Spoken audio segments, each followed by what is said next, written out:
ኤርትራውያን ኣብ ጀርመን ማሕፉዳ መኸተን ጽንዓትን ሃገራዊ ታሪኽና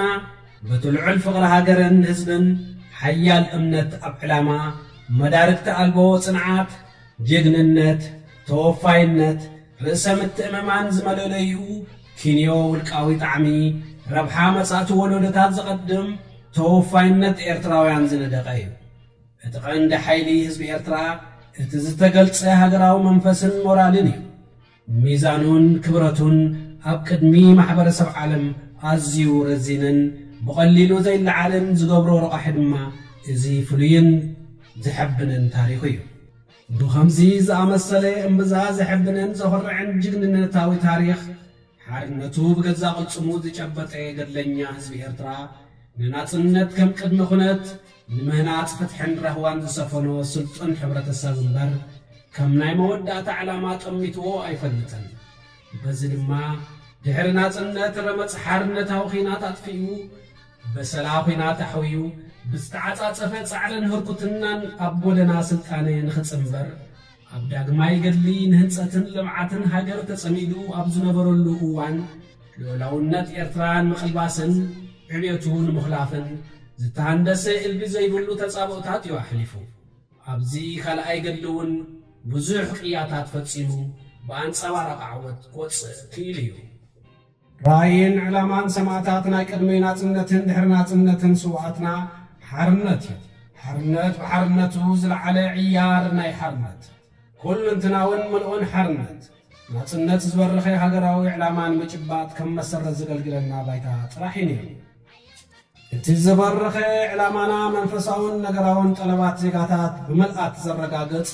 ምዕሩይ ፖለቲካዊ ቁጠባዊ ባህላውን ማሕበራውን ዕብየት ምርግጋጽ እዩ ባህጊ ህዝቢ ኤርትራ ድማ ንሱ እዩ ንኹሉ ናይ ቅድሚ ናጽነትን ድሕሪኡን መስገድላት ሰጊርና ከነረጋግጾ ንደሊ ዕላማ ስልጣነን ብልጽግናን እዩ እዚ ባህጊ እዚ ድማ ሎሚ እውን ከም ትማሊ ብጻዕሪ ተረካብ ሕድሪ ወለዶ እዩ ዝሰምር ስለዚ ድማ እዩ ጻዕርና ጻዕሪ ናይቲ መድረኽ እዚ ወለዶ ካብ ምንጪ ዝሕብን ታሪኽና ጸዓት እናሰነቐ ክሳብ መወዳእታ ማይል ዘልሓጥ ከይበለ ክቕጽል ዘለዎ ታሪኽ ትማሊ ብታሪኽ ሎሚ ስለ ዝዕቀብን ስለ ዝኹላዕን ድሕሪ ናይ 7 ዓመታት መድረኽ ዳግመ ህንጻ ህዝቢ ኤርትራ ኣብ ዘይተጸበዮን ፈጺሙ ዘይደልዮን ኩናት እዩ ተጸሚዱ ኣብ ወጻኢ ዝነብር ዜጋታትና ስደት ከበቅዕ ዓጢቑ ኣብ ሽቕለትን ትምህርትን ኣድሂቡ ኣብ ዝነበረሉ እዋን ግዳይ ሽርሒ ምምሕዳር ኣሜሪካን ከዳሚኡ ወያነን እዩ ኮይኑ ከም ነፍሲ ወከፍ ዜጋ ኣብ ውሽጥን ኣብ ወጻኢን ዝርከብ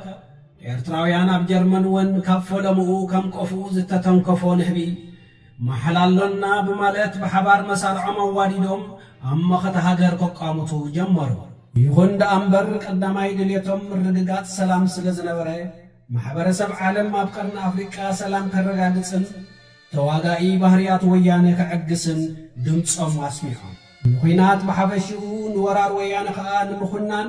ዓሰርተታት ኣኼባታት ኣካይዶም ምስ መንግስቶምን ግንባሮምን መኺሮምን ዘትዮምን ነቲ ብህፁፅ ሃገራዊ ጻውዒት ኣብ ግንባራት ብምኽታት ልዑላውነት ሃገር ኣብ ምክልኻል ዝተጸምደ ይከኣሎን ዋርሳይን ገለ ሽግራቱን ምቅላል ኣብ ቀዳማይ ዙር ወራር ወያነ ነፍሲ ወከፍ ዜጋ ናይ 1,000 ዩሮ ወፈያ ክገብር ብምውሳን ናይ ማኢታት ኣሽሓት ወፈያ ኣበርኪቱ ኣብ ወርሒ 7 ካብ ኩሉ ኹርናዓት ጀርመን ብምትእኽኻብ ንወራር ወያነ ኸኒኖን ሕብረተሰብ ዓለም ድማ ሰላም ኣብ ምርግጋጽ ፍጃሙ ክገብርን ብመንገዲ ዓርመሽሻዊ ሰላማዊ ሰልፊ ኣብ ከተማ ቦን ክምህ ዘይብል መርገጺኦም ኣስሚዖም ኩሉ ጻውዒት ሰላም ዘፊሉ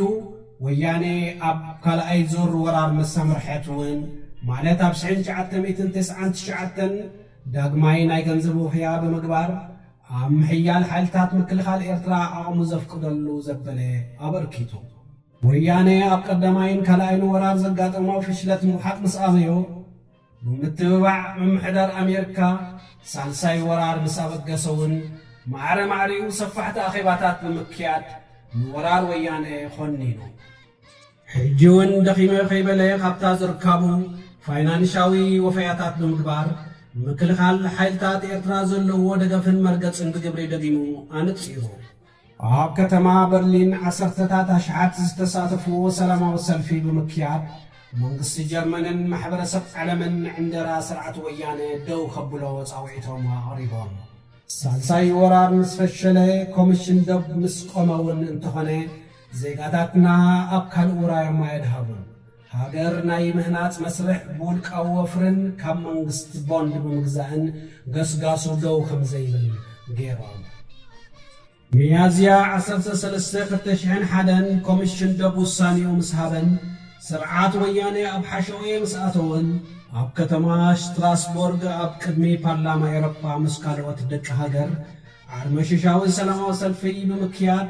ንዓሎቕ ወያነ ብምኹናን ማሕበረሰብ ዓለም ንዝወሰዶ ኣዕናዊ መርገፅን ስቕታን ብሓደ ድምፂ ብምኹናን ሃገራዊ ማሕበረሰብ ሓላፍነት ክስከም ኣዘኻኺሮም